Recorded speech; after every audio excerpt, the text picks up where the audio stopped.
পুরুলিয়া জেলার নিতুড়িয়া ব্লকের হাটমাড্ডি গ্রামীণ হাসপাতালের উদ্যোগে টিবি মুক্ত পঞ্চায়েত গড়ার লক্ষ্যে আজকে রায়বাঁধ এবং গুনিয়ারা গ্রাম পঞ্চায়েত এলাকার ৩৫ জন যক্ষ্মা রোগীকে নিক্ষয় মিত্র কর্মসূচিতে বিশেষ পুষ্টিকর খাদ্য সামগ্রী প্রদান করা হয়।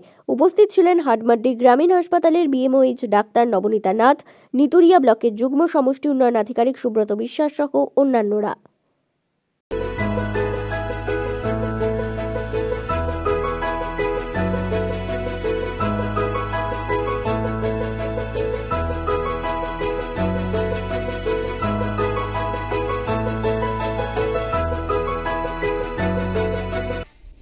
নমস্কার, আমার নাম ডক্টর নবনীতা নাথ।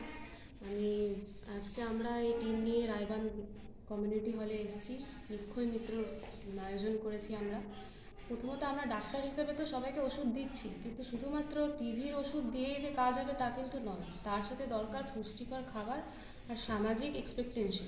সবাই ভাববে টিভি হয়েছে, আমার সাথে কেউ কথা বলবে না, আমার সাথে কেউ মিশবে না, কিন্তু সেইটা আমরা দূর করার জন্য আমাদের বিডিও সাহেব এবং আমাদের শাকম্ভরি কোম্পানি একটা পুষ্টিকর খাবারের আয়োজন করেছেন এবং তার মাধ্যমে আমরা প্রচার করছি যে ওনারা আমাদের মধ্যেই একজন, ওনারা বাইরের কেউ নয়, ওনারা আমাদের মধ্যে একজনের মাধ্যমে আমরা যে খাবার দিচ্ছি এবং তার বাড়ির লোক যে আসছে, এতে আমরা প্রমাণ করছি যে আমরা ওদের সাথে আছি, আমরা আছি এবং এটা আমরা দূর করার একটা প্রচেষ্টা করছি। এই 100 দিনের একটা প্রকল্পে আমরা এখানে এসেছি এবং আশা করি আমরা এটা 2025-এর মধ্যে শেষ করতে পারবো।